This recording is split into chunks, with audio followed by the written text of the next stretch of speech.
Bonjour à tous, c'est avec plaisir qu'on vous retrouve pour ce 15e webinaire, ça fait déjà 15 de l'année, hein, et surtout le deuxième en partenariat avec Nomination. C'est toujours un plaisir en tout cas de t'accueillir Benoît et d'accueillir Nomination sur ces webinaires. Merci à tous aussi également d'être présents. On est de plus en plus nombreux sur ces différents webinaires, donc c'est vraiment avec plaisir qu'on vous accueille et on espère que cette session, si je puis dire, sera bénéfique pour vous tous. L'idée, en tout cas, de ce webinaire, c'est vraiment de continuer et d'avoir un prolongement avec le dernier webinaire qu'on a réalisé justement avec Nomination. Pour rappel, le dernier webinaire qu'on a fait et qui d'ailleurs est en replay sur notre chaîne YouTube était concernant l'état des lieux et des leviers d'amélioration concernant notamment la gestion et la qualification des bases alumni. Et là, aujourd'hui, on va vraiment, en tout cas, se poser la question et surtout essayer d'être le plus concret possible avec Benoît pour justement se pencher sur les méthodologies à mettre en place et les écueils surtout à éviter pour justement avoir une base de données vraiment structurée. Donc il va y avoir un certain nombre de temps forts avec justement déjà un premier tour de table, mais surtout derrière différentes phases, avec une phase 1, phase 2, phase 3, et pas mal de cas concrets qu'on a pu voir du côté d'Alumforce, mais aussi côté Nomination. Donc c'est un point vraiment important, c'est que vous puissiez aussi être acteur de ce webinaire. Donc sur la fenêtre à droite de votre écran, vous avez un chat. On vous invite vraiment à partager et à réagir par rapport à tout ce qu'on va pouvoir dire. Et justement, Julien est là aujourd'hui pour faire réapparaître et surtout nous interroger ou potentiellement nous faire nous interpeller sur certaines suggestions que vous nous donneriez. Je vais laisser la main tout de suite à Benoît. Je vais te laisser un peu te présenter et puis après, je reprendrai la main rapidement pour me présenter et présenter Alumforce. Et puis après, on pourra réellement se lancer. Eh ben, merci beaucoup pour ton accueil. Donc, je m'appelle Benoît, je travaille chez Nomination. Pour ceux qui ne nous connaissent pas, notre métier chez Nomination, c'est produire de l'information sur les décideurs. Donc, les décideurs, c'est les cadres dirigeants des principales entreprises de France. Et à ce titre-là, on a la chance d'avoir un réseau de partenaires écoles avec qui on travaille. On travaille sous 2 angles. On a un angle partenarial où on contribue à alimenter des rubriques carnet, mouvement, avec nos partenaires écoles. Et puis également, on a une activité un peu plus classique de fournisseur où on va aider des écoles. Alors, pas forcément que des directions alumni, mais également des directions entreprises, etc., à identifier des personnes clés dans les organisations pour déployer les offres de services des écoles, pour faire de la collecte de taxes d'apprentissage, pour proposer des formations diplômantes de haut niveau, etc. Donc aujourd'hui, je suis très content d'être invité par nos amis d'Alumforce parce que on est vraiment dans une logique de partenariat assez fort, puisque la donnée c'est bien, mais un fichier Excel dans son coin n'a jamais fait grand-chose. Et c'est toujours évidemment nécessaire de l'associer à un outil d'exploitation de la donnée. Et à ce titre-là, je trouve que c'est toujours intéressant de pouvoir échanger avec Baptiste et Julien et de voir que finalement, les problématiques que nous on rencontre chez nos clients et chez nos partenaires sont aussi celles que vous rencontrez. Et donc, c'est avec grand plaisir que j'ai accepté l'invitation de Baptiste à partager autour des sujets de structuration des bases de données. Merci Benoît. Donc pour ma part, en tout cas, donc moi je suis Baptiste Massot, je suis directeur commercial et associé chez Alumforce. Donc pour ceux qui connaissent pas Alumforce, très rapidement, c'est une solution web et mobile pour créer et gérer le réseau social professionnel de vos établissements à destination bien sûr de vos alumni, mais aussi de vos étudiants, entreprises et enseignants. Comme le disait Benoît, le partenariat est assez naturel entre nous deux, du fait que Nomination apporte la data. Nous, on va être le réceptacle et surtout un espace où la donnée va continuer à vivre aussi et va s'enrichir. Et donc, c'est vraiment pour ça qu'on voulait faire ce partenariat et surtout ce webinaire sur la thématique de les bonnes pratiques et les écueils, parce qu'on a pu en voir. On s'est tous cassé les dents, je pense, au moins une fois sur la structuration d'un fichier Excel, sur les bonnes tables à intégrer, sur les bonnes informations à intégrer dans ces outils alumni. Et donc là, l'idée, c'est que nous, on va vraiment se poster et se positionner comme un peu conseiller. Et justement, l'idée, c'est que vous puissiez réagir. Donc, je le reprécise, n'hésitez pas à réagir dans la fenêtre de chat. Benoît, pour commencer, est-ce qu'on peut dire que justement les données, c'est vraiment, en tout cas, je dirais, une mine d'or pour les alumni et surtout pour les établissements? Aujourd'hui, hein, on connaît tous l'expression la data, c'est le pétrole du 21e siècle. Euh, il y a énormément d'entreprises, de structures qui mettent la data au cœur de leur modèle économique. On va pas parler des GAFA, mais globalement, on voit bien tout le potentiel économique associé à la data. Et c'est vrai que côté école, c'est peut-être encore plus vrai, puisque le cœur de l'actif d'une école, c'est son réseau d'anciens, les alumni sur lequel finalement énormément de propositions de valeur vont être déployées. Alors, vous les connaissez évidemment bien mieux que moi, mais tout ce qui est recherche de ressources, collecte de taxes d'apprentissage, mécénat, tout ce qui est politique entreprise.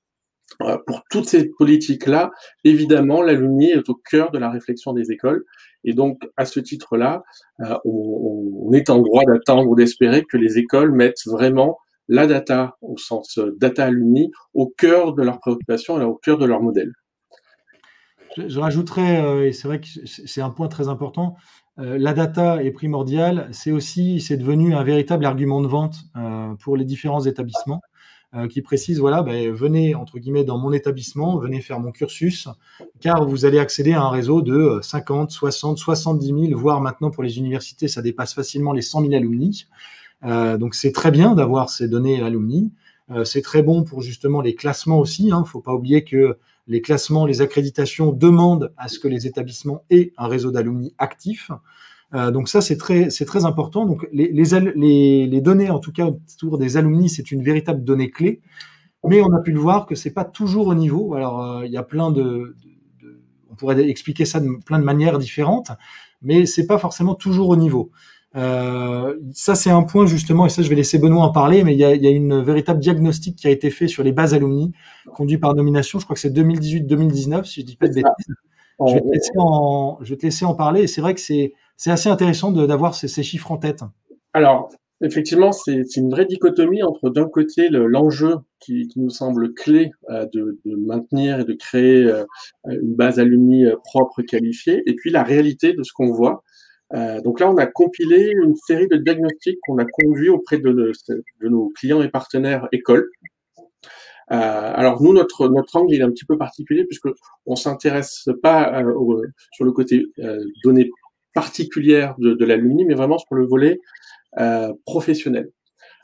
Et très concrètement, ce qu'on fait avec tous nos clients, c'est qu'on a des outils qui nous permettent d'évaluer la qualité et la complétude d'une base de données. Donc, le point de départ, c'est de se dire, pour nous, si on veut activer un fichier B2B, donc avec des données professionnelles, il y a un certain nombre de données nécessaires et obligatoires, entre guillemets, ou normalement obligatoires, qui doivent être là. Dans quelle entreprise travaille la personne? Quelle est sa fonction? Et est-ce que j'ai la capacité de prendre contact avec lui? On est vraiment dans du basique. Et même sur ce niveau basique, quand on met à plat les bases anciens, on se rend compte qu'on est très très très très loin d'un taux de complétude vraiment intéressant. Se dire que un tiers des entreprises seulement sont renseignées, ça veut dire quoi? Ça veut dire que globalement, la plupart des fichiers des anciens qu'on voit passer sont plutôt des fichiers qui sont très orientés situation personnelle de situation personnelle. Le fichier était plutôt constitué à partir de données étudiants. Et au final, tout l'aspect d'enrichissement et de maintien à jour de la donnée sur le volet situation professionnelle est très compliqué. Et ça se voit notamment effectivement avec cette deuxième slide où non seulement on a évalué la complétude, mais après le fait que la donnée soit présente, c'est une chose, mais est-ce qu'elle est juste? Est-ce qu'elle est encore à jour? Et on a globalement la moitié des données alumni qu'on a pu auditer sur le volet situation professionnelle, où les contacts n'étaient pas à jour. Ils n'étaient pas à jour, soit parce qu'ils avaient changé de poste, soit parce qu'ils avaient carrément changé d'entreprise. Ça veut dire que quand on croise ces deux éléments, on se rend compte que le périmètre des données actionnables vu d'une base alumni et vu d'un usage B2B, c'est-à-dire je suis capable d'identifier l'entreprise dans laquelle travaille mon alumni, sa fonction, et j'ai les coordonnées professionnelles me permettant de prendre contact. Et globalement, le taux d'exploitation, le taux d'exploitation des bases alumni aujourd'hui est de l'ordre de 25%. Alors évidemment, il y a des écarts types très forts selon les écoles, mais Pour nous, c'est une vraie interrogation, c'est comment d'un côté, la data, l'alumni est un vrai enjeu hyper important pour les écoles, et de l'autre côté, comment on arrive à cette situation où finalement la donnée est peu exploitable, peu qualifiée, peu à jour. Donc nous, c'est cette dichotomie-là qui nous frappe. Et je sais en discutant avec Julien et avec Baptiste, c'est quelque chose que vous aussi, vous constatez assez régulièrement. Oui, tout à fait. C'est ce que j'allais dire. Pour compléter, c'est vrai que nous, on a une vision, je dirais, assez large de tout ce qui se passe au niveau des réseaux des alumni. On accompagne plus de 230 établissements en France et même dans 13 autres pays.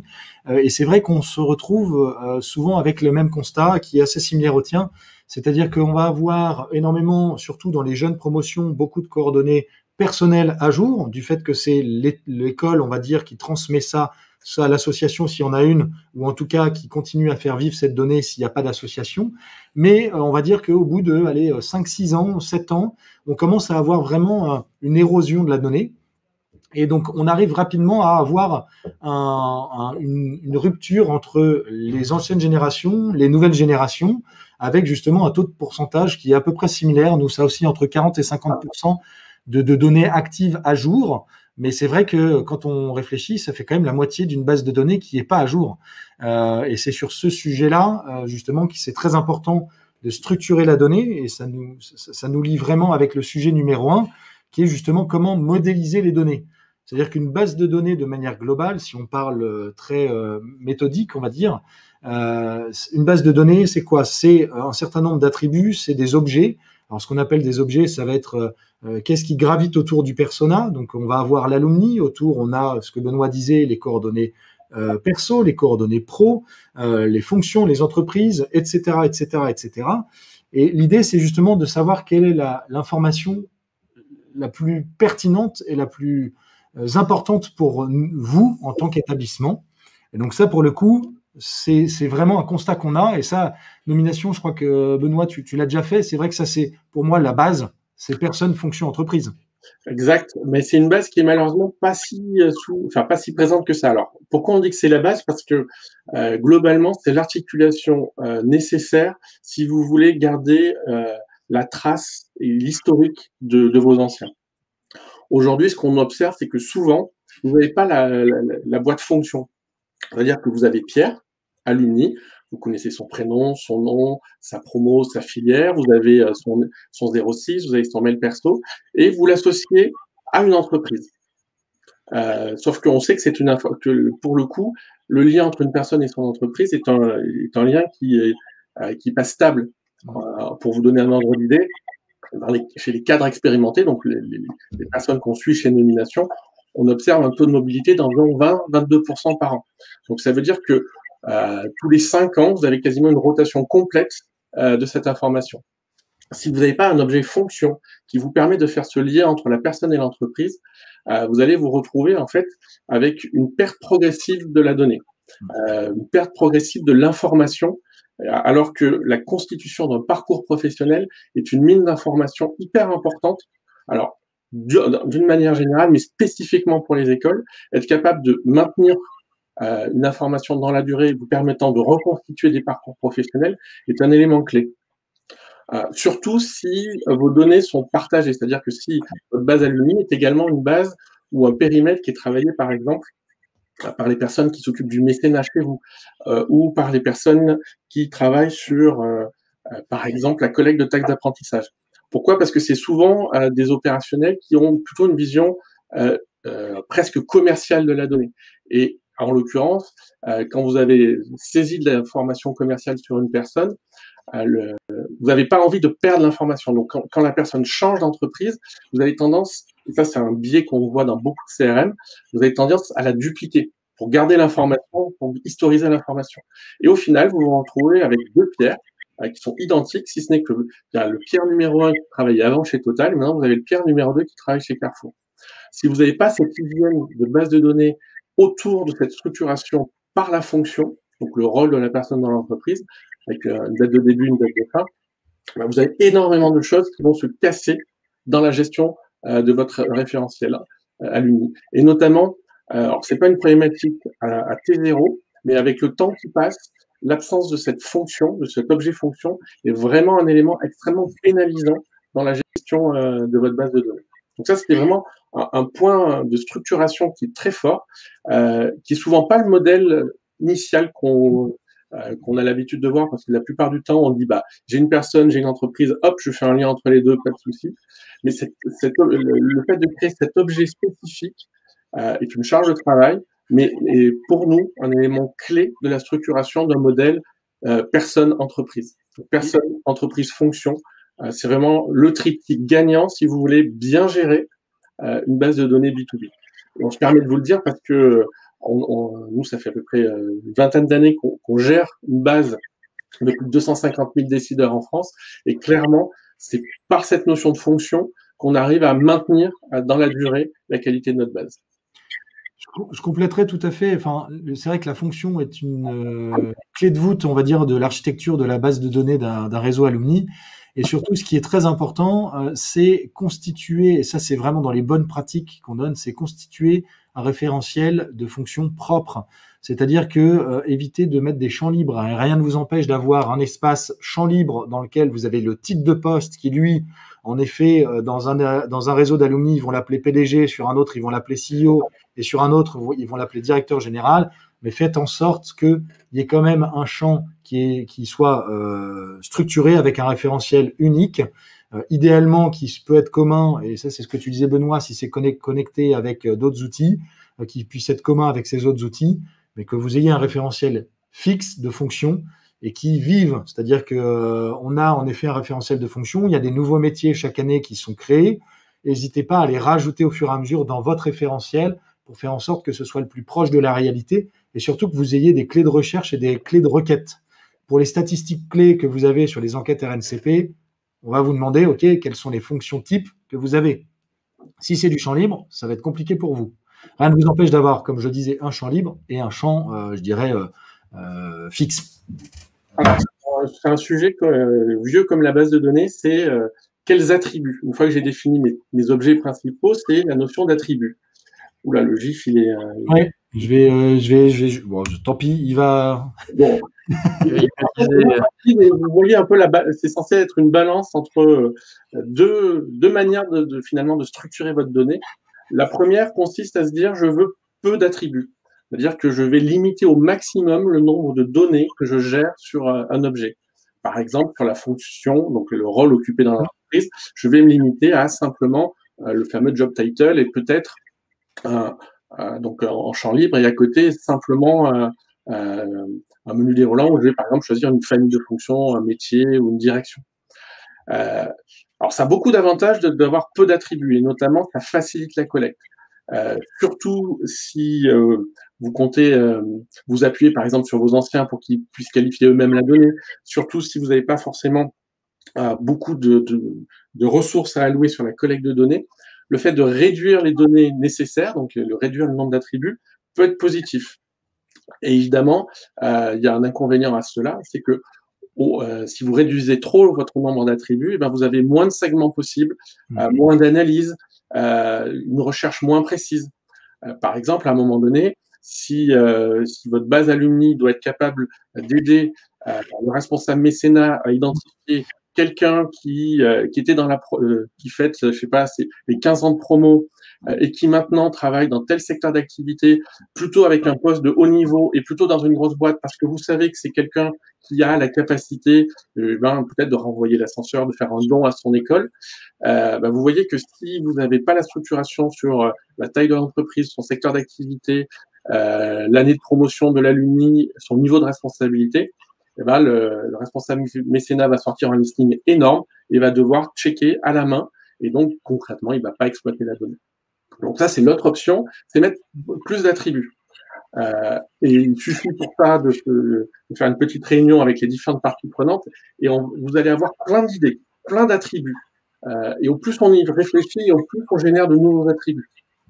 On se dit, ah mais ça serait génial si j'avais tel et tel et tel et tel attribut, je serais en mesure d'avoir une segmentation super avancée. Je serais en mesure d'avoir plein de critères de recherche. Je serais en mesure de faire des analyses croisées, dynamiques, extrêmement sophistiquées.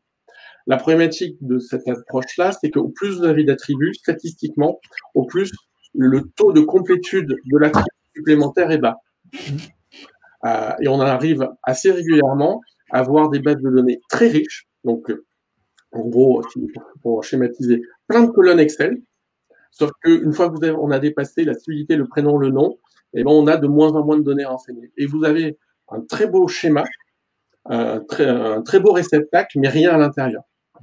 Donc, il faut trouver cet équilibre, et c'est un équilibre qui n'est pas absolu, mais qui est un équilibre entre vos besoins d'analyse, de ciblage, de segmentation, et votre capacité à mettre des moyens de collecte associés. En gros, si vous ajoutez un attribut et si vous ne savez pas comment vous allez pouvoir l'alimenter, concrètement, cet attribut ne sera jamais renseigné. Sachant qu'il faut savoir qu'une base de données vit. Donc rien ne vous empêche aussi de faire du phasage au niveau de la construction de cette base de données. Restez sur ce qui est prioritaire pour vous par rapport à votre métier de tout de suite. Réfléchissez bien sûr à court terme, à moyen terme, à long terme, et constituez-la et construisez-la au fur et à mesure. C'est vrai que nous, lorsqu'on récupère des bases de données de réseaux d'alumni, j'ai beaucoup entendu, oui, mais donc on pose souvent la question de, ok, à quoi sert ce champ, à quoi sert cet attribut, vous vous en servez pourquoi, quel est le métier derrière, et j'entends souvent, c'était là, donc dans le doute, je vais le garder. Et ça, en fait, c'est à la fois bien et pas bien. C'est-à-dire que le gros risque qu'il va y avoir, c'est que vous allez, au fur et à mesure, constituer une base de données qui va être de plus en plus grosse, qui va être de plus en plus difficile à lire, qui va être de plus en plus difficile à exploiter, et vous allez perdre au fil de l'eau l'historique un peu de la vraie donnée qui est quali. Et donc là, lorsque vous faites des bascules, c'est le moment de se poser la question de, OK, on met à plat tous les attributs qu'on a, on regarde celles qui sont les plus complétées, on regarde celles qui sont les plus pertinentes par rapport à votre métier, par rapport aux enjeux aussi, que ce soit politique ou stratégique, par rapport à la constitution de ce réseau d'alumni et d'étudiants. Et à partir de là, on tranche, entre guillemets, je dirais, dans le vif. C'est-à-dire que, OK, garder un historique, par exemple, de 100 ans de cotisation, est-ce que c'est pertinent de garder les 100 ans Garder un historique des personnes qui datent d'il y a 200 ans, ce qu'on a déjà vu sur certains réseaux, oui, c'est bien de garder les anciens émérites, bien sûr, mais est-ce que c'est pertinent? Et c'est là où justement on commence à avoir un équilibre entre trop peu d'attributs et trop d'attributs. C'est ça. Et juste 2 bonnes pratiques vraiment à avoir en tête. La première, c'est chasser la redondance des données. Mais vous le vivez même à titre personnel quand vous, par exemple, quand vous faites des achats sur des sites e-commerce, il n'y a rien de plus pénible que de devoir renseigner plusieurs fois la même information. On vous appelez le service client Orange parce que vous avez un problème sur votre ligne et qu'on vous demande 8 fois votre nom, votre prénom, votre numéro de téléphone. Au bout d'un moment, ça vous énerve. Dites-vous que vos clients, alumni, entre guillemets, sont aussi des gens qui ont ces mêmes enjeux. Et à ce niveau-là, vraiment faites la chasse à la redondance de données. Il n'y a rien de pire parce que redondance, ça signifie double saisie, des problèmes de synchronisation, des problèmes de désynchronisation, bref, ne pas redonder la donnée. Donc, quand j'ai un attribut, je l'ai seulement à un seul endroit, quitte à ce que je le copie ailleurs, mais il y a un seul endroit qui est maître. Et c'est aussi une perte de confiance indirectement. L'alumni, si on lui demande pour la 3e fois de renseigner la même information, il va se poser la question de où sont mes données. Donc ça peut être aussi une véritable perte de confiance. Complètement. Et puis la deuxième chose qui est vraiment aussi très importante, c'est a priori vos alumni, ni vos alumni, ni les personnes chez vous qui vont gérer la base ou le réseau d'anciens n'ont envie de passer leur journée à saisir de la donnée. Donc le sujet majeur, c'est limiter vraiment la saisie aux données indispensables que vous ne pouvez pas aller chercher ou déduire par ailleurs. Par exemple, tout à l'heure, on parlait de structurer la fonction, donc la fonction occupée pour pouvoir faire de la recherche, du ciblage. Vous avez 2 manières de faire. Soit vous demandez à l'alumni, par exemple, de donner son job title, donc le titre de sa carte de visite, puis dans la direction dans laquelle il travaille, puis son niveau hiérarchique, puis sa famille de fonctions, puis sa grande famille de fonctions, etc., etc. Et vous lui demandez 5 ou 6 données à qualifier. Verdict, il va s'arrêter très rapidement au bout d'une ou deux saisies. L'autre option, c'est aujourd'hui la techno est dispo, elle n'est pas si compliquée, pour être en mesure de produire ce qu'on appelle de la métadonnée. C'est-à-dire que à partir d'un job title, à partir de l'intitulé de la carte de visite, aujourd'hui, par des algos, on peut déduire la famille de fonctions Si j'écris par exemple VP Sales, ben, automatiquement, ça va me ranger dans la case direction commerciale. Et ça va peut-être aussi automatiquement définir mon niveau hiérarchique, parce que VP Sales correspond à un niveau de directeur senior, par exemple. Donc, n'hésitez pas à, en plus de l'absence de redondance, à travailler les sources externes. Moi, je sais qu'en tant qu'ancien, quand je dois renseigner le chiffre d'affaires de mon entreprise, ça me rend fou. Mais voilà, donc les données externes et les données déduites, c'est vraiment deux éléments clés qui vont vous permettre de demander peu d'attributs à vos anciens et de vous d'en bénéficier nettement plus. Et la blague sur le chiffre d'affaires, c'est véridique. Hein. J'ai eu la même chose, mais ce qui est intéressant, c'est que source externe, ça peut être plein de sources externes. Hein, ça peut être tout simplement à la base créer un référentiel au départ, de le transmettre indirectement entre écoles, associations, fondations ou autres.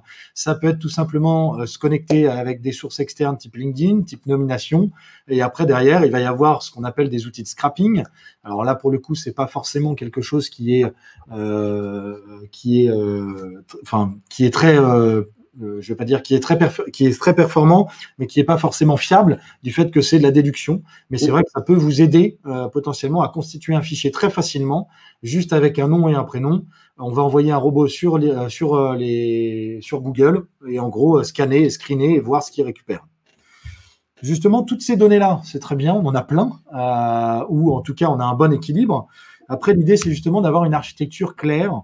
Et ça, il y a plein d'architectures qui existent. Mais on va dire qu'il y en a vraiment 3 qui se détachent, Ouais. sur lesquelles on va... D'ailleurs, il y a un H en trop, mais c'est pas grave. Le premier, en gros, ça va être la base maître. Donc ça, je vais te laisser un peu expliquer. Oui, alors ça, c'est vraiment le schéma le plus classique, le schéma qui est un schéma un peu historique, c'est vous définissez une base maître, donc qui a la responsabilité d'avoir la donnée. Au choix, ça peut être l'outil qui sert à gérer les inscriptions à l'école. Ça peut être la base alumni, ça peut être des fois le CRM s'il y a un CRM. Bref, vous définissez quelqu'un qui est maître. Cette personne qui est maître, c'est donc c'est cette application qui va être réputée pour avoir toutes les données et personne d'autre que cette application ne va pouvoir ajouter ou modifier des données. Ça signifie pas pour autant que les données sont exclusives à cette application, mais quand, par exemple, vous allez vouloir faire des campagnes emailing, eh bien, vous allez avoir un tuyau qui va prendre la donnée dans la base maître et qui va la mettre à disposition de la base emailing. Et concrètement, dans la base emailing, je ne peux pas ajouter de nouvel email. Si je veux ajouter un nouvel email, je dois passer par la base maître. Alors, c'est un schéma qui a comme avantage majeur celui de la simplicité. On n'a pas de sujet de conflit de données puisqu'il y a un seul endroit où j'ai le droit de saisir de la donnée. Le gros inconvénient, c'est que, ça nécessite évidemment de tirer des tuyaux entre votre applicatif maître et puis tous les outils qui vont consommer de la donnée. Et Dieu sait qu'aujourd'hui, on en a de plus en plus. Hein, donc, ça peut vite être un petit sac de nœuds pour faire tous ces liens entre votre base maître et puis vos applicatifs qui vont consommer la donnée. Et puis la deuxième grosse complexité, c'est la centralisation de la saisie. Si vous faites ça, ça veut dire que par exemple, il va falloir ouvrir votre base maître à vos anciens. Si par exemple vous souhaitez qu'un ancien puisse consulter ces données et mettre à jour ses coordonnées directement sur son espace personnel, ça signifie qu'il va falloir utiliser cette base maître pour la mettre à disposition. Or, ce qu'on observe, c'est que souvent, ces bases maîtres sont plutôt des vieux systèmes. Oui. Qui sont pas forcément ouverts et qui n'ont pas forcément la capacité d'être interrogés par des applicatifs web, par des applicatifs mobiles, etc. Donc, souvent, la base maître, c'est le point de départ, c'est le poids de l'historique. Hein. Voilà ce qui existe dans le système et on essaie de faire avec. Mais souvent, on arrive rapidement à des problématiques de conflit et de limites de ce schéma-là parce que vous avez besoin d'avoir plusieurs sources de saisie d'informations. C'est vrai que c'est un point et c'est pas forcément le meilleur schéma. Ça a ses avantages, ça a ses inconvénients, mais c'est vrai que c'est, comme tu l'as très bien dit, c'est un peu un schéma qui est on va dire, liées à des anciens systèmes qui sont mis en place au niveau de la scolarité ou de l'école ou de la pédagogie, qui ont du mal à évoluer. Et c'est vrai que maintenant, justement, les outils évoluent énormément, évoluent très vite. Maintenant, on parle de web services, d'API, de temps réel. Et c'est vrai que quand on est sur cette problématique-là, demander à un alumni de consommer l'information ou à un étudiant de consommer l'information quelque part, mais dès lors qu'il doit saisir, on le renvoie sur un autre système pour qu'il saisisse son information, pour que derrière ça revienne, c'est entre guillemets un schéma qui est plus trop à jour, mais qu'on voit encore, mais qui existe. Après, si c'est très bien fait, je suis persuadé que ça marche très bien. Mais il faut vraiment que ce soit très, très, très bien fait. On est d'accord.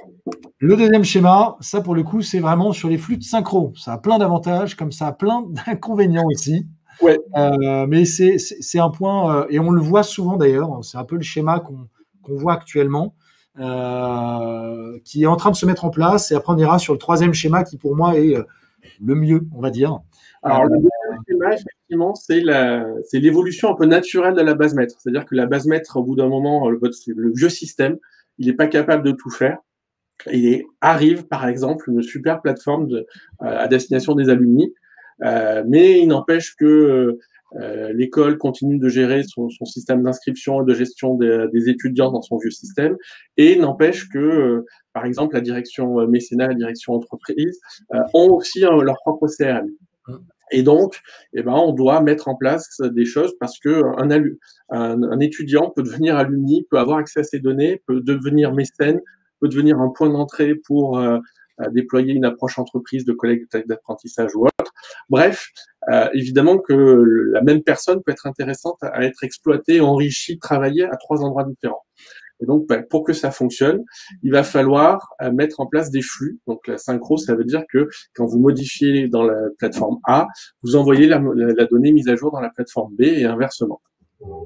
Alors, l'avantage, c'est que ça vous permet de faire cohabiter plusieurs outils qui ont chacun leur spécificité, qui vont peut-être probablement même mieux répondre aux enjeux métiers de chaque population.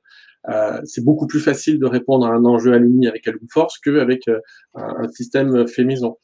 C'est beaucoup plus facile de gérer le côté commercial avec un CRM qu'avec Alumforce. C'est beaucoup plus facile de gérer la gestion opérationnelle des étudiants avec le système legacy de l'école qu'avec d'autres choses. Bref, vous essayez d'optimiser les systèmes pour qu'ils soient le plus efficaces individuellement. L'inconvénient majeur, c'est que ça devient de plus en plus complexe à gérer. Imaginez, l'étudiant ou l'alumni met à jour sa donnée directement sur sa plateforme. L'information est redescendue. Il se trouve que le même jour, pas de bol, il y a quelqu'un qui, dans son CRM, s'est rendu compte qu'il y avait une erreur et il fait la modification. Et bien là, vous avez ce qu'on appelle un conflit de mise à jour. Et en fait, au plus vous avez de systèmes interconnectés, au plus vous avez de sujets où régulièrement, vous allez avoir les flux de synchro qui vont pas être capables de se faire parce qu'il va y avoir 2 informations contradictoires. Et il va falloir mettre en place des gens, parce que ça ne peut pas se résoudre de manière automatique. Donc, des gens qui vont devoir traiter ce qu'on appelle les rejets, donc qui vont devoir prendre les données qui ne sont pas synchronisées, qui vont devoir manuellement choisir en fait, qui avait raison entre A et B. Ce qu'on appelle des data stewards. C'est objectivement un travail qui n'est pas très passionnant, qui est très consommateur de temps et qui a tendance à pas trop être fait ni trop être présent dans les organisations qui fonctionnent comme ça. Résultat, le système a l'air de fonctionner super bien vu d'en haut, mais quand on commence à plonger, on se rend compte que bout par bout, il y a plein de données qui sont éparses, plein de données qui sont pas alignées, et qu'à la fin, vous commencez à avoir des problèmes de qualité, des problèmes de non-synchronisation, et au final, vous avez un ancien à qui on envoie un mail officiel de l'école sur un email qui n'est pas le bon parce qu'il a changé sur sa plateforme, mais qu'en fait, la synchro s'est pas faite. Comme c'est un schéma, c'est vrai que c'est un schéma qui est assez démocratisé actuellement. On a vu qu'il y a quand même quelques bonnes pratiques qui ont été mises en place, justement, avec ces différents outils. Tu as très bien dit, on essaie d'en tirer le maximum de chaque outil. Et pour éviter d'écraser des données par mégarde ou de compléter ou en tout cas de faire de faire en sorte qu'il y ait des conflits, on a vu sur certains établissements des CRM qui ont rajouté en fait un champ en précisant la provenance de la donnée, c'est-à-dire que plutôt que de changer la donnée, par exemple, sur la base de données A qui est ici parce que ça vient de la base de données B, dès lors que ça vient de la donnée B, ça vient enrichir la base de données A avec un champ supplémentaire qui est en dessous, qui est par exemple fonction enrichie par la donnée B. Et après, c'est en effet, et ça tu l'as très bien dit, c'est un data steward qui va soit décider de, en effet, la donnée B, comme elle vient directement du réseau Alumni, renseignée par l'Alumni, je pars du principe que c'est la bonne donnée. Dans ce cas-là, je mets à jour la donnée de la base de données A, mais ça évite, entre guillemets, des conflits, enfin, pas des conflits, mais en tout cas des risques. Ça minimise le risque, on va dire. C'est vrai que le bidirectionnel, dès lors qu'on est dans du bidirectionnel, même si c'est pas la grande majorité, et il faut vraiment pas avoir de bol pour qu'un alumni mette à jour le même moment, la même journée, ses coordonnées pro sur la base de données alumni, et en même temps, il est contacté par le mécénat pour la donation, et le CRM est mis à jour, et celui de l'école aussi. C'est rare, mais ça peut arriver. Et c'est extrêmement désagréable pour l'alumni qui, lui, a fait un travail de lui-même sur sa fiche profil, qui se retrouve le lendemain avec une autre donnée, pour X ou Y raison. Et ça, après, c'est vraiment lié au sujet numéro 3 qu'on abordera après, c'est la gouvernance des données. Donc, je ne vais pas rentrer dans le sujet parce qu'on va le traiter juste après, mais c'est vrai que c'est un point très, très important et c'est le schéma, celui-ci, qu'on voit quand même de manière globale.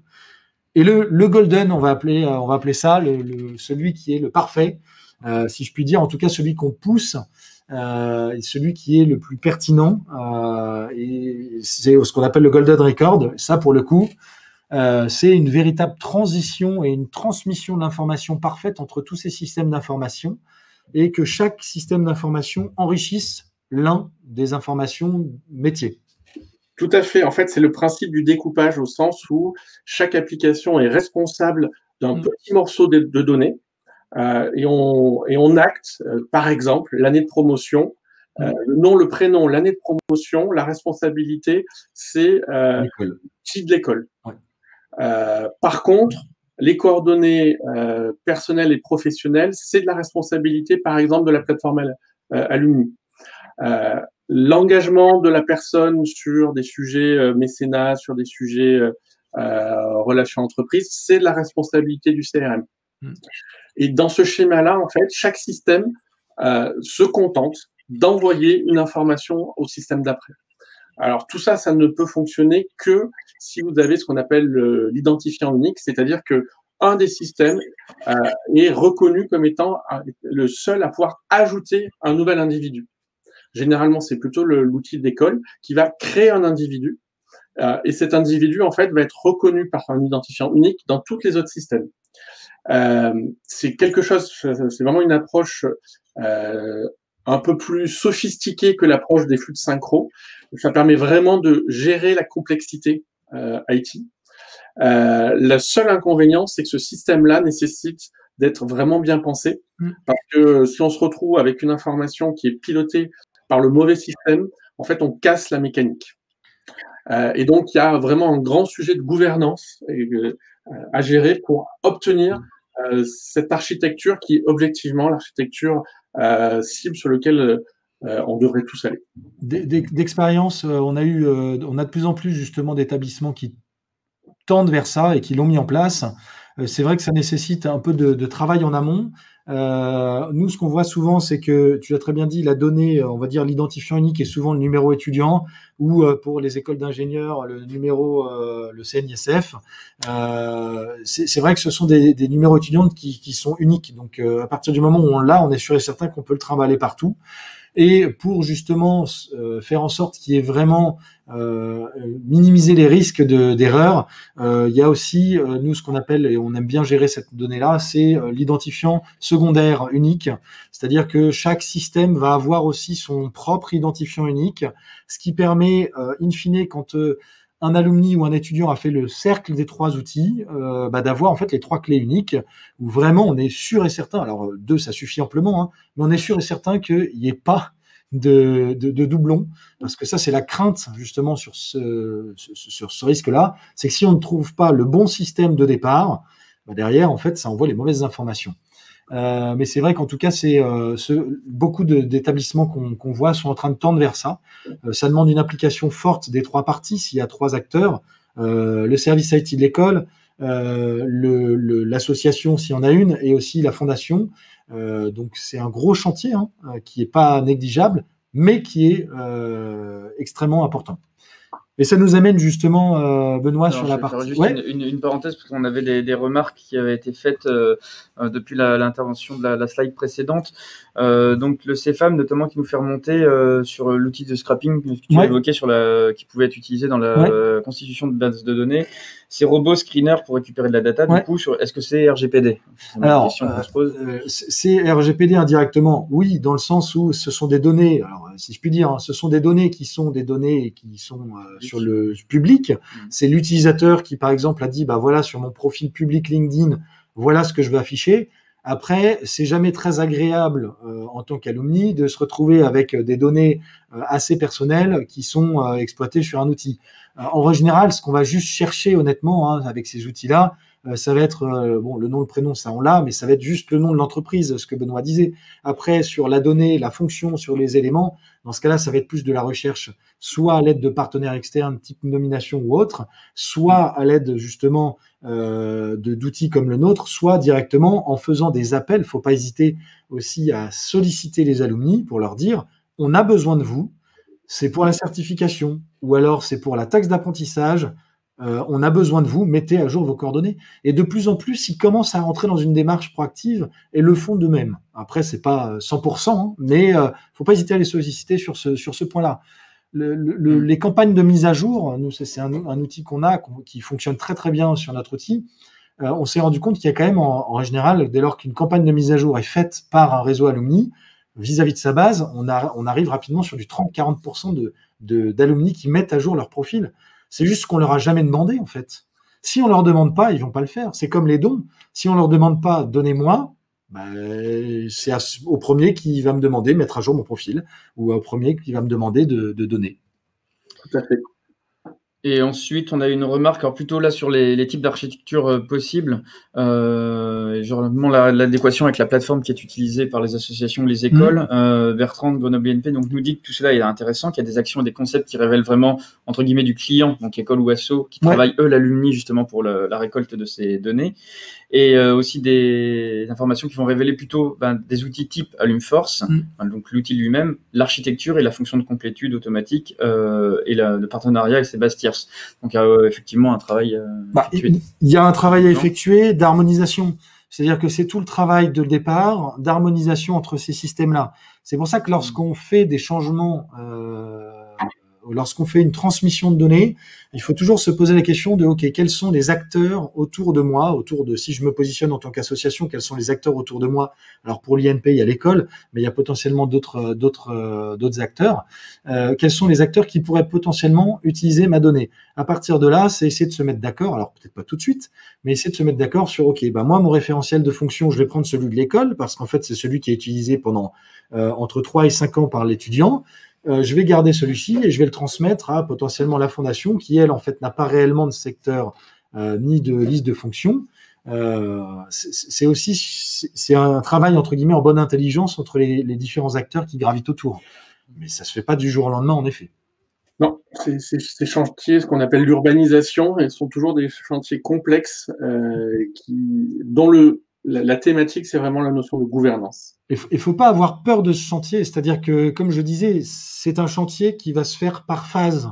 C'est-à-dire que à partir du moment où il y a des conventions qui sont faites entre l'association, l'école et d'autres parties tierces, c'est juste se mettre d'accord sur OK, quelles sont les données qu'on échange et on définit une base tierce. Et là, c'est vraiment le schéma de données, et on rentre sur la gouvernance de données. C'est une très bonne liaison, sauf s'il y a d'autres points.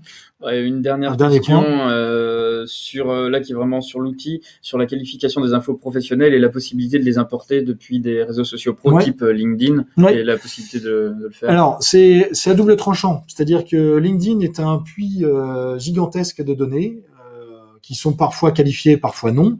La grosse problématique et la grosse limite de LinkedIn, c'est qu'il n'y a pas de référentiel. Justement, on est en train de parler avec Benoît de fixer un référentiel fixe, de fonction, de secteur d'activité, d'entreprise, etc. Sur LinkedIn, c'est du champ libre partout. Il y a de l'autocomplétion, mais ce que je veux dire, c'est que c'est du champ libre partout. Donc, comment on fait en sorte, et d'ailleurs, on a certains réseaux qui ont stoppé l'import depuis LinkedIn, volontairement, qui ont dit, en fait, c'est très intéressant, ça donne une facilité au niveau de l'utilisateur, ok, mais derrière, je ne peux plus exploiter mes données proprement, du fait que une entreprise sur Orange où le poste de fonction, je reviens sur mon CEO, PDG, etc., si ça rentre pas dans la bonne case, j'en fais quoi? Donc c'est là où c'est à double tranchant. C'est est-ce que vous vous positionnez sur, on va demander à l'alumni de travailler peut-être 2 secondes de plus pour se positionner sur une liste de fonctions propre, et il a son titre de poste de manière classique, ou alors on va directement lui laisser le champ libre. Nous, en tout cas, le parti d'Alumforce, ça a été d'être mixte, c'est-à-dire qu'on a le référentiel de fonction qui est fixe, et on a le type de poste qui est en champ libre. Les deux sont indexés dans le moteur de recherche, ce qui permet de faire aussi des données croisées, des requêtes croisées. On va passer donc à la gouvernance des données. Je vois le temps qui file, mais on a encore un peu de temps. La gouvernance des données, c'est primordial. On a vu les schémas, on a vu les différents attributs, et maintenant, on va passer à la gouvernance des données. Comment faire en sorte qu'il y ait un contrat commun entre les différents tierces, les différents acteurs qui sont au niveau de la donnée? Et c'est tout l'enjeu. Alors, le terme est un peu barbare, hein, j'en ai bien conscience. La data gouvernance, c'est pas très sexy, mais derrière ce terme un peu compliqué, en fait, c'est quelque chose, qui relève vraiment du bon sens et surtout d'une utilisation responsable de la donnée. Alors, première étape, ce qui est toujours le plus facile, c'est obligez-vous à faire un catalogue de vos données. Par objet, quelles sont les variables que j'utilise? Donc, quel est leur nom? Qu'est-ce qu'il y a à l'intérieur? Quelle est leur définition? Quel est le format? Et est-ce que je mets en place des contrôles? C'est le point de départ, quoi qu'il arrive, comme de toute façon, vous n'allez pas avoir un seul outil qui fera tout et que vous allez avoir plusieurs outils, il va falloir apprendre à les faire parler. Et le premier niveau, il faut que les données s'appellent de la même manière, qu'elles aient le même usage, qu'elles aient le même format et les mêmes contrôles. Donc ça, première étape de toute gouvernance de données, un catalogue. Et ça, c'est pas très sexy, mais c'est relativement facile à faire. C'est un fichier Excel où vous prenez toutes vos données et vous les décrivez. Et surtout, il y a un point important, c'est aussi on va dire un catalogue qu'on est censé avoir dans le cadre de la RGPD. C'est les données collectées vis-à-vis d'un utilisateur. Plus vous l'avez fait en amont, mieux c'est. Vous êtes certain d'avoir tout à jour. Ouais, c'est une obligation en tant que de traitement. Donc, une fois que vous avez ce catalogue des données, l'étape d'après, c'est d'essayer de définir le niveau d'accès. Le niveau d'accès, c'est par population, par service, par direction, qui a le droit d'accéder et de faire quoi sur la donnée. Qui a le droit de voir le mail personnel? Qui a le droit de modifier le mail personnel? Qui est responsable de la mise à jour? Donc là, on passe d'une vision un peu à plat de description à déjà quelque chose d'un peu plus dynamique qui est en gros, qui a le droit de faire quoi sur la donnée.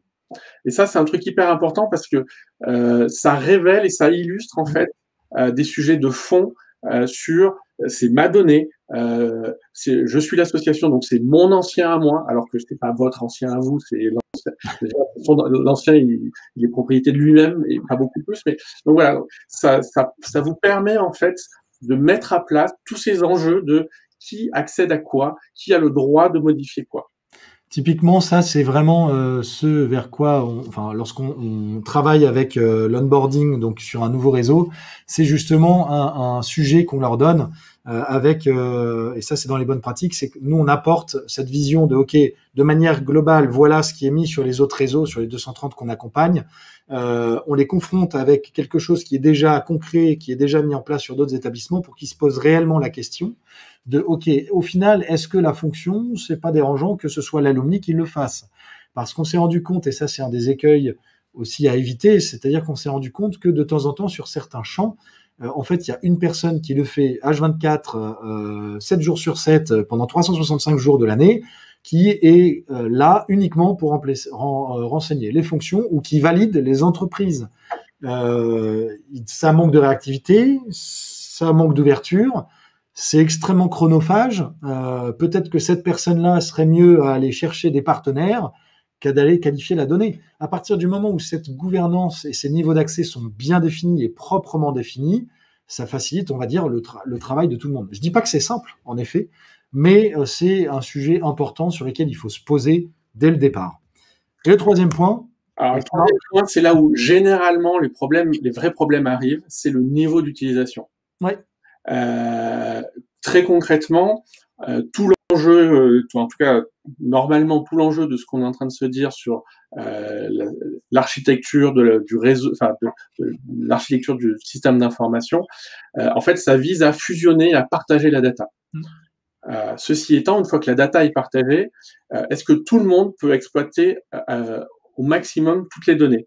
S'il n'y a pas de niveau d'utilisation et de règles d'usage qui sont définies, on se retrouve et ça aussi, ça m'est arrivé en tant qu'ancien d'une école, à avoir dans la même semaine 7 ou 8 mails de 7 ou 8 directions différentes ou services différents de mon école, me proposant tous des trucs hyper intéressants, hein, c'est pas le sujet, mais j'avais un tout petit peu le sentiment de me faire harceler par mon école parce que j'avais 1 ou 2 mails par jour.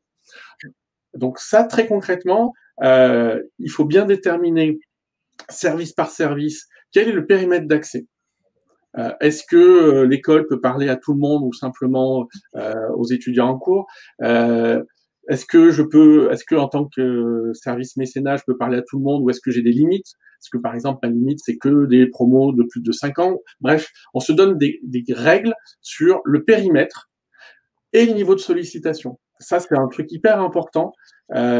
C'est vous donner un maximum de sollicitation par service.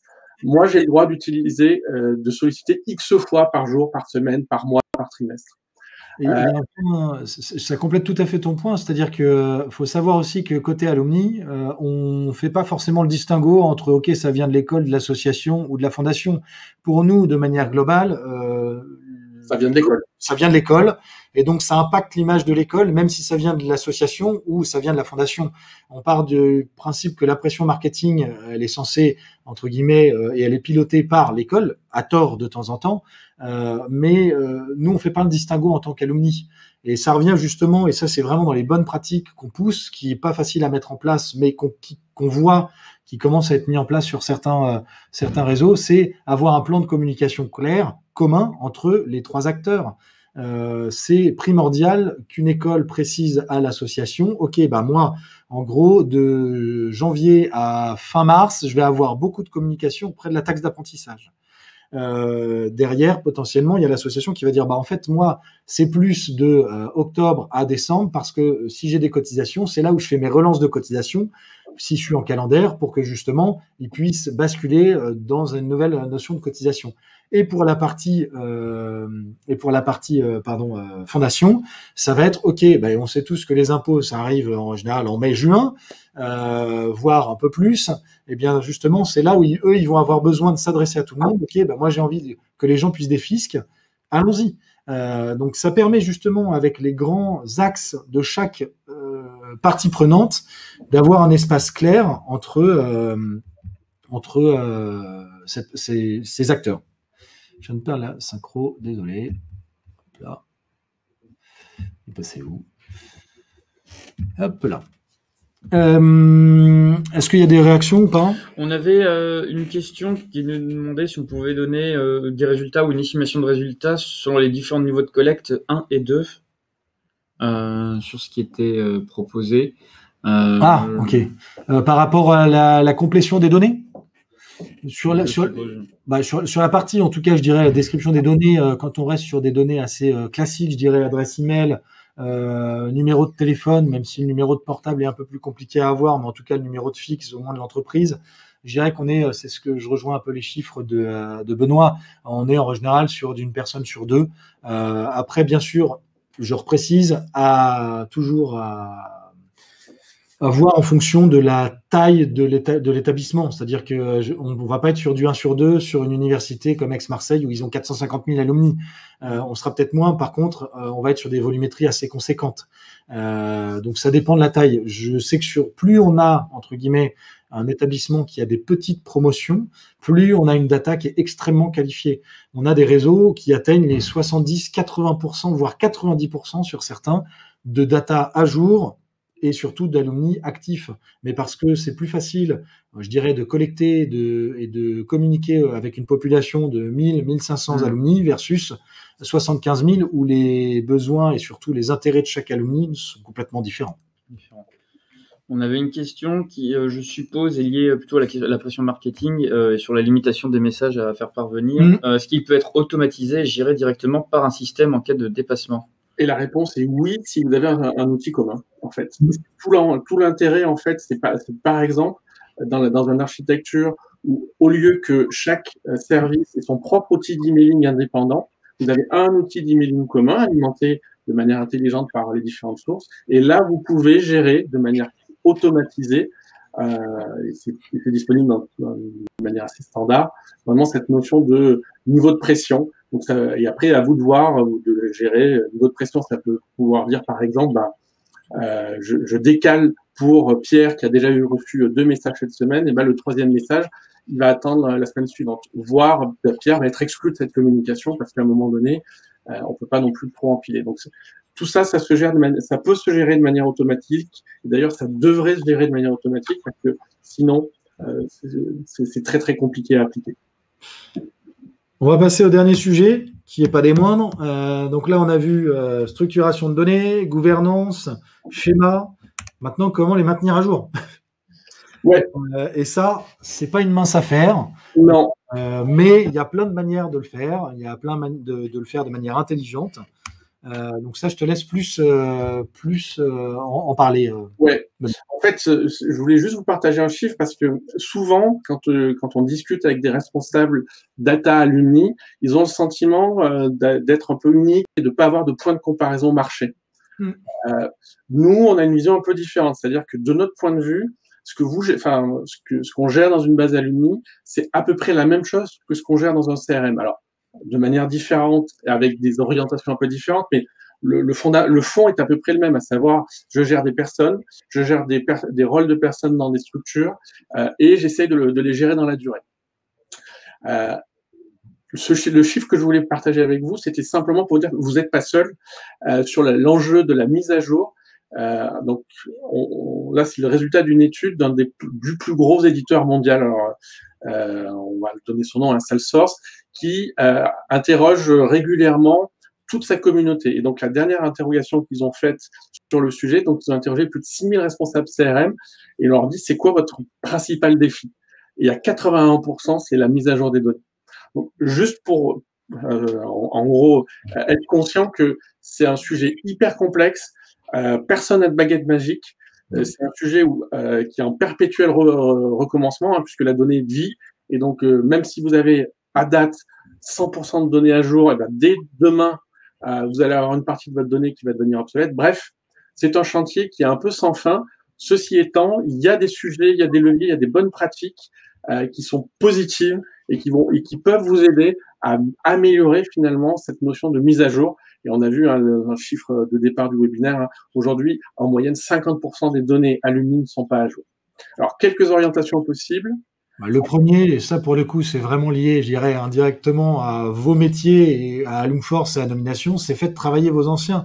Ce que je disais au départ, et ça c'est non des moindres, sollicitez-les. C'est-à-dire que c'est pas en envoyant une seule fois par an pour information, je vais éditer mon annuaire papier, est-ce que vous pourriez mettre à jour? C'est déjà bien, mais est-ce que vous pourriez mettre à jour vos coordonnées? Faut pas hésiter à être, je vais pas dire plus insistant, mais faut pas hésiter à toujours faire des rappels par rapport à, par exemple, lorsque vous faites un événement sur sur l'insertion professionnelle ou en tout cas sur une industrie, de rajouter toujours un call to action, donc un bouton de rappel, mettez à jour vos données si vous voulez être visible auprès des recruteurs. Donc c'est tous ces mécanismes-là qui font que ce soit via des messages subliminaux que vous allez envoyer via des campagnes d'emailing, via des pages statiques que vous auriez pu créer sur vos sites, via des communications, même papier ou en physique ou en présentiel, lorsque vous avez l'ancien devant vous, de lui dire « mets à jour tes données ». Ils ont l'habitude de le faire avec tous les autres réseaux sociaux, pourquoi pas chez vous? Je ne vais pas dire qu'ils vont tous le faire, parce que de toute manière, ce ne sera pas possible, mais c'est quand même déjà un premier point et un premier sujet. Alors, deuxième orientation, ça c'est un point, c'est donnez-vous des responsabilités. Qui est responsable de quoi? Qui va s'engager à qualifier quel périmètre? Ça, c'est un point, souvent, quand on discute avec des interlocuteurs dans les écoles, c'est la notion de responsabilité est assez diluée. Qui est responsable de la mise à jour? C'est l'association, c'est l'école, c'est la fondation. Si vous n'êtes pas hyper clair sur qui doit faire quoi, c'est sûr que ça va pas bien marcher. Et surtout, ça se renvoie souvent la balle et ça peut créer des conflits indirectement, hein. Ça se renvoie la balle. Bah non, les données que je récupère de telle partie sont vérolées, ce qui indirectement est peut-être vrai, mais personne ne s'est mis autour d'une table en disant, OK, toi tu te charges, et on revient justement à la gouvernance des données, toi tu te charges de me qualifier toutes les données qui viennent des étudiants parce que tu es l'école. Moi je me charge de tout ce qui est qualifier les alumni, je suis l'association des alumni, je gère mes alumni. Et après, derrière, on va avoir justement le troisième étage qui, elle, peut être en soutien aussi bien des étudiants que de la base de données alumni, qui sont souvent tout ce qui est partie mécénat, fondation, qui, eux, vont être beaucoup plus larges et qui, eux, vont vraiment travailler de manière individuelle et qui, eux, vont enrichir vos données sans les écraser en vous disant, tiens, bah, pour information, j'ai récupéré cette donnée-là parce que j'ai eu un donateur au téléphone. Je me suis rendu compte que c'était pas à jour. Et c'est comme ça qu'on va avoir vraiment quelque chose de vertueux. Tout à fait. Alors ça, c'est un point qu'on a souvent, souvent on oublie, c'est que vous avez plein de retours, vous avez la possibilité de collecter énormément de choses. Notamment quand vous faites des campagnes emailing, vous avez systématiquement la possibilité de savoir si votre message a été délivré, s'il a été ouvert, s'il a été cliqué.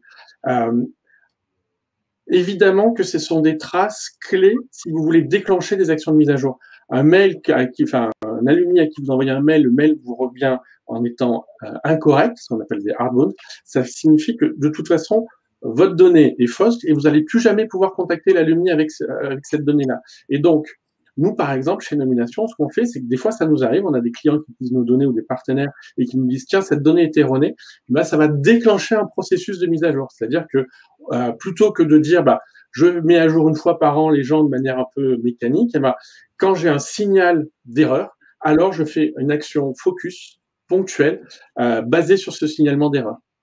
Donc ça, c'est des choses qui marchent assez facilement et qui peuvent être mis en place pour automatiser les signaux qui vont vous permettre d'activer des process de mise à jour.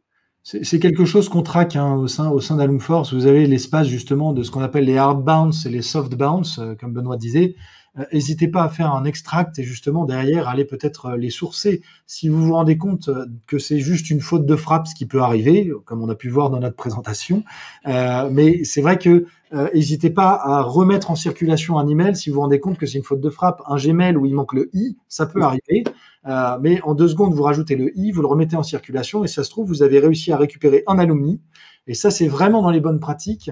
À chaque fois que vous faites un mailing, au moins, en tout cas, dès que vous faites un mailing, c'est vérifier les retours de mail et traitez-les, peut-être pas instantanément, mais en tout cas une semaine ou une semaine et demie après de remettre des emails en circulation et je dirais constamment nourrir la machine.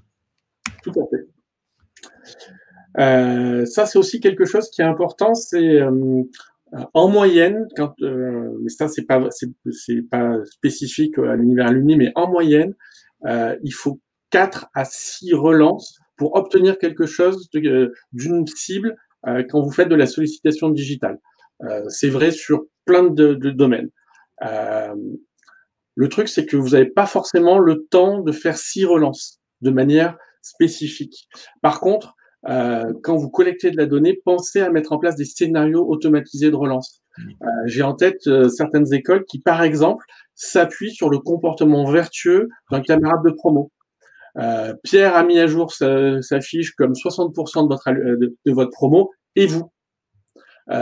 Et ça, en fait, une fois que vous définissez vos scénarios avec 1, 2, 3, 4 étapes, vous pouvez les programmer Et ensuite, ça peut tourner de manière un peu automatique et ça peut vous permettre d'avoir un flux régulier de mise à jour et de sollicitations positives parce que si vous respectez par ailleurs la notion de pression marketing et que vous avez un message plutôt sympathique, personne va prendre mal le fait de me dire ah oui tiens c'est vrai Pierre que je connais parce qu'il était dans ma promo à mise à jour ces données, c'est vrai que moi ça fait longtemps, allez je prends 2 minutes et j'y vais.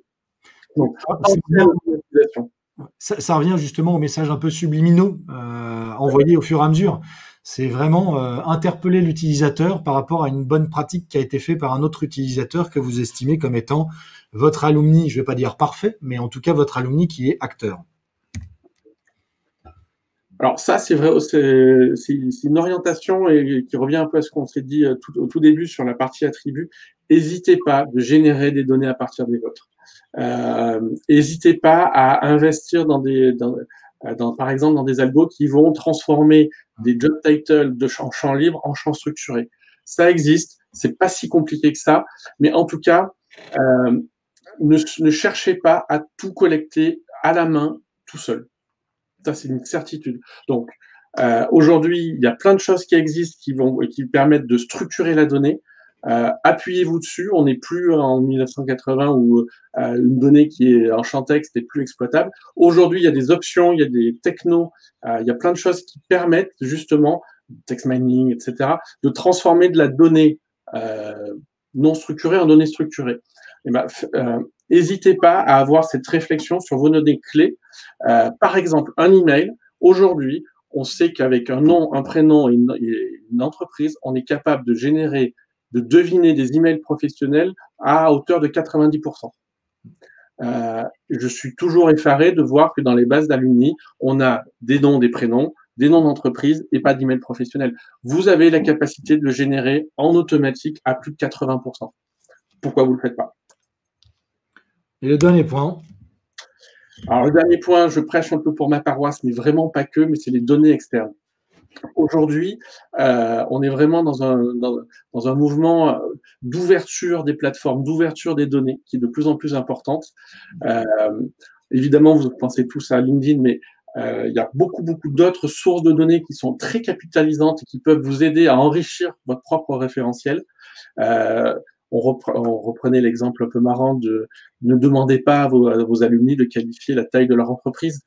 Aujourd'hui, il y a des API en open source qui permettent sur l'INC d'avoir cette information de manière automatique. Donc, appuyez-vous sur des données externes et concentrez vos efforts de collecte sur de la donnée que vous êtes qui n'est pas facilement sourçable à l'extérieur. Et évidemment, dans les données externes, il peut y avoir des partenaires comme Nomination, mais soyez ouverts. Aujourd'hui, on est vraiment dans un mouvement de fond, d'ouverture des plateformes, d'ouverture des données. Il y a encore quelques années, chacun était sur c'est ma donnée, c'est ma base. Aujourd'hui, le sujet, il est plutôt dans l'exploitation, l'usage des données. Et donc, clairement, ce sujet-là est un sujet d'avenir. Parce qu'avec de la donnée externe, vous allez pouvoir donner plus de dimensions, plus de relief à votre propre base et vous allez pouvoir, par exemple, essayer de projeter des services innovants sur, je sais pas, la dynamique professionnelle de vos anciens, parce que vous allez pouvoir exploiter des changements de poste, vous allez pouvoir détecter des signaux plus ou moins forts. Donc, n'hésitez pas en plus du travail très classique de sollicitation de vos anciens, d'automatisation des process, n'hésitez pas à aller chercher de la donnée externe.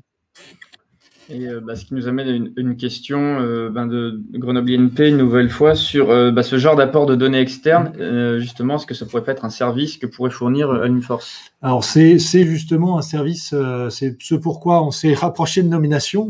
C'est un service justement qu'on propose avec plusieurs manières de fonctionner.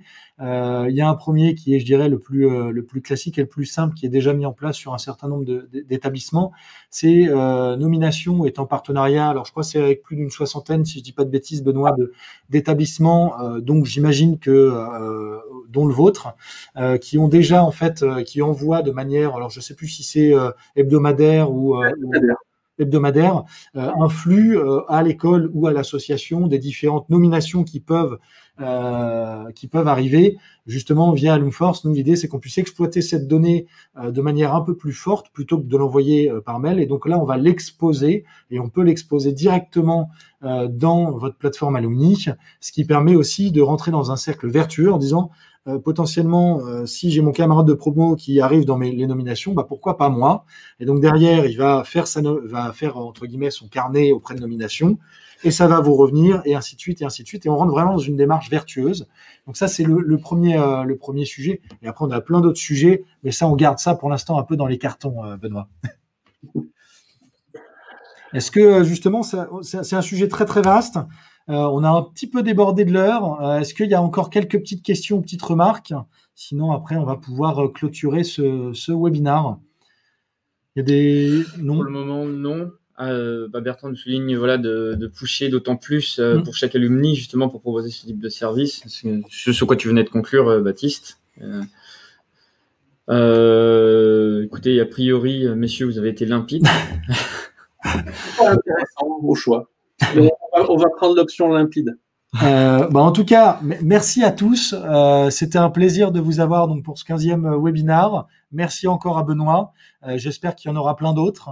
Et on espère que ça a été intéressant pour vous, que vous avez appris plein de choses. Et surtout, pour rappel, il va être mis à disposition en replay sur notre chaîne YouTube. Donc vous pourrez y accéder ou le partager à n'importe qui. Et je crois qu'il va y avoir un questionnaire de satisfaction aussi qu'on va vous envoyer d'ici peu. Donc, on vous invite vraiment à nous faire part de vos remarques pour qu'on puisse constamment vous proposer du contenu encore plus pertinent pour les prochains webinaires. Merci à tous et bonne journée. Au revoir. Au revoir.